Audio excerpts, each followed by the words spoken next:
अब हम चर्चा करते हैं कि प्रश्नों को सुना कैसे जाए। क्या ग्राहकों के सवालों को सुनने की भी कोई प्रक्रिया होती है मैम? हाँ है, मैं आपको उसके बारे में बताती हूँ। प्रश्नों को सुनने में शामिल है एक्टिव यानी सक्रिय सुनना, ग्राहक की शारीरिक भाषा देखना और प्रश्न के स्वर और भावनाओं को समझना।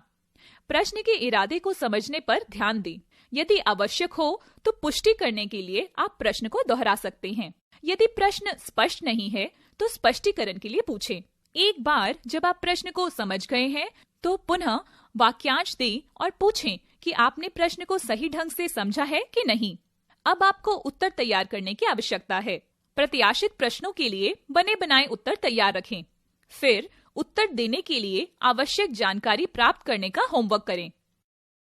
आपको सकारात्मक रहने की आवश्यकता है, भले ही प्रश्न जटिल हो। आप दूसरों के बारे में बात करके शुरू कर सकते हैं जिनके पास भी समान प्रश्न थे। आश्वस्त करें कि आपके पास इसका उत्तर या समाधान है। उत्तर बताएं और पॉइंट पर रहें। उन सवालों के जवाब ना दें जो ग्राहक ने पूछे ही ना हो। इसके बाद उन चिंताओं और शिकायतों का सामना करना पड़ता है जो कि महत्वपूर्ण फीडबैक हैं उत्पाद, सेवा या सूचना के बारे में। चिंताओं और शिकायतों को समझने की कोशिश करते हुए ये ग्राहक को समझने का भी एक अवसर है। इस अवसर का उपयोग वफादार ग्राहक बनाने के लिए किया जा सकता है या इस अवसर का उपयोग प्रोडक्ट या सर्विस को बेहतर बनाने के लिए किया जा सकता है। इस अवसर का उपयोग सकारात्मक प्रचार के लिए भी किया जा सकता है। अब जैसे रोकथाम इलाज से बेहतर है, शिकायतों का विश्लेषण करने के बाद आप समझ सकते हैं कि समस्या की प्रकृति, आवृत्ति और गंभीरता भविष्य में इसे बेचने में मदद कर सकती है।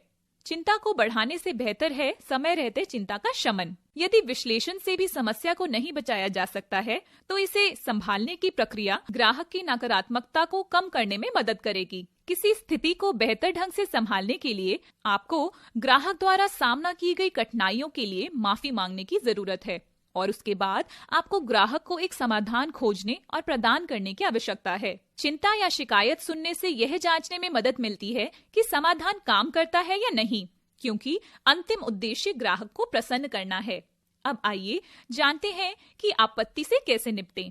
अधिकांश आपत्तियां सवालों या चिंताओं के रूप में आती हैं।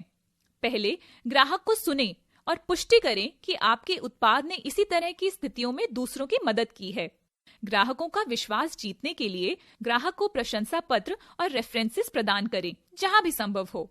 आपत्ति उनकी इच्छा और भागीदारी का संकेत है। समझें कि ग्राहक आखिर चाहता क्या है। प्रोडक्ट या सर्विस की सच्ची उम्मीदें निर्धारित करें और उन्हें डिलीवर करें। जब आपके खुद के व्यवसाय की बात आती है तो आपको मिलने वाले सामान्य प्रश्नों को सूचीबद्ध करें। फिर इन सवालों के जवाब बनाएं। सवालों के जवाब देने की एक प्रक्रिया बनाएं। पिछले अनुभवों के आधार पर बार बार आने वाली चिंताओं और शिकायतों को सूचीबद्ध करें। भविष्य में समस्याओं से बचने के लिए प्रोडक्ट या सर्विस में क्या बदलाव लाना है, इसका विश्लेषण करें।